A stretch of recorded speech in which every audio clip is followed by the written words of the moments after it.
Okay, welcome everyone. You reached Grandma Mo, and we're covering the WNBA games that were on Sunday, August 30th. And we had the Seattle Storm going up against the Chicago Sky. And Seattle's battling to stay in the playoff hunt, and the Sky, they're trying to be spoiler. You know, they were already eliminated from the playoffs. And I thought this could have, depending on how Chicago played and, of course, how Seattle played, because sometimes you never know what Seattle team is going to show up. But lately they've been playing pretty well. So we'll see if they can keep that up.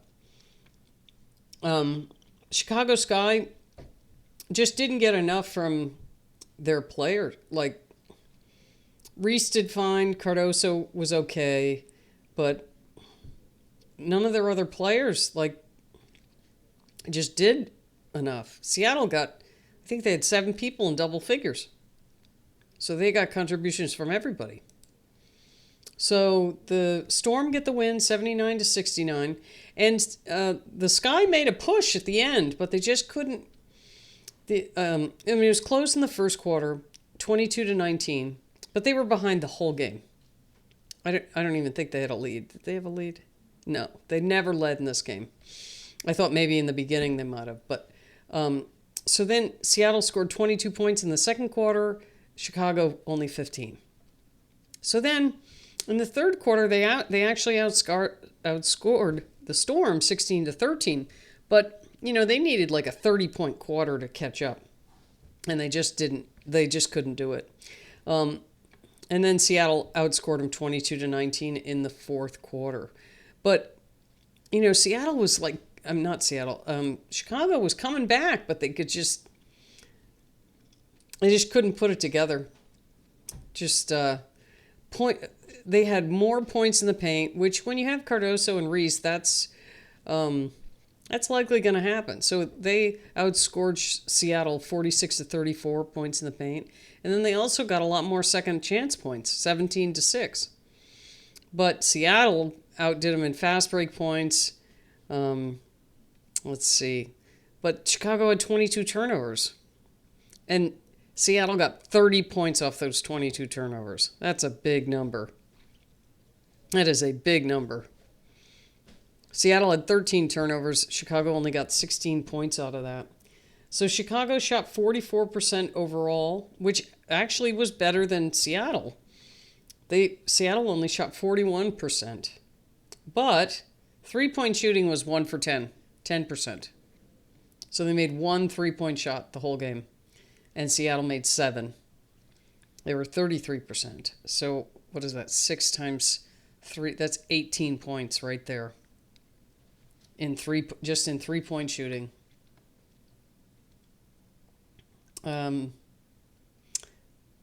Chicago went to the line more, but they went 25 times, but they only made 14 of those.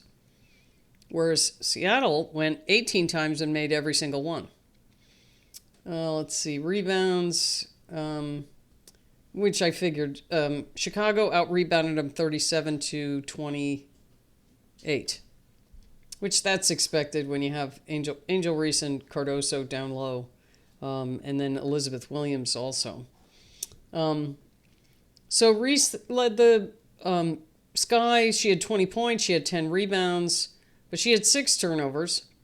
She had a block, 2 steals, 2 assists, and she was 7 for 12. And then 6 for 12 from the foul line, which is... She's been doing better at the foul line. I don't know. This game, she just didn't shoot her foul shots very well. Cardoso had 9 points. She had 2 blocks, 3 turnovers, 2 assists, 10 rebounds. But she shot 4 for 10. She's down low. That should be like minimum 7 for 10. So it's got to get better there. Nneka had 11 points, 3 turnovers, 2 rebounds. She was 5 for 10 from the floor, 0 for 2 from 3. And then you had Rachel Bannon with 5 points. She was 1 for 4. Ariel Atkins only had 7 points. They needed way more out of her. She had 8 assists. She had a block, 2 steals, 2 turnovers, and 2 rebounds. She was 3 for 6. She just didn't shoot enough. And then Rebecca Allen only had 2 points. She had 4 rebounds. Uzan had 2 points. Elizabeth Williams had 9. She had 4 rebounds. Williams was 4 for 5 on the floor. And then Kia Nurse was 0 for 4 from 3. She had those couple of games that were just lights out from 3, and just not this game. She was 1 for 6 overall, 0 for 4 from 3. And then we moved to Seattle. We had 6 players in double figures. Excuse me. So you had Gabby Williams with 12 points. She had 8 rebounds, 3 assists, 3 turnovers, 2 steals. She was 4 for 10 from the floor, 0 for 2 from 3. She got 4 points at the foul line. Then Nneka, 20 points from Nneka. She had a steal, a turnover, 7 rebounds. She was 8 for 17 overall, 2 for 5 from 3. Ezzy had 13 points, 6 rebounds, 2 assists, 2 turnovers, 2 steals, and 2 blocks. She was 3 for 9. She misses too many shots for them. I like Ezzy. I mean, she's such a great defender, but, and such a shot blocker, but she misses some shots down low that they need her to make. So then Brittany Sykes had 11 points. She had 2 steals, 3 turnovers, 3 assists, and 3 rebounds. She was 4 for 8 overall. Skylar Diggins was 4 for 12, 1 for 6 from 3. She had 12 points. She had 6 assists, 3 steals, 1 turnover. And then Erica Wheeler had 11 points. She was 4 for 9 overall and 3 for 7. She had 3 assists, 2 turnovers, and a rebound. And then Mackenzie Holmes and Tiffany Mitchell played, but they didn't score. So that covers this game. And the Storm are in the thick of it. They're in 7th place right now. And we'll see how it goes. They have some tough games coming up, though, that they're going to need to win. I mean, I don't think LA is going to be able to beat either the Storm or the Fever as far as records go, or the Valkyries. But, who knows? They could get on a hot streak. But I don't know.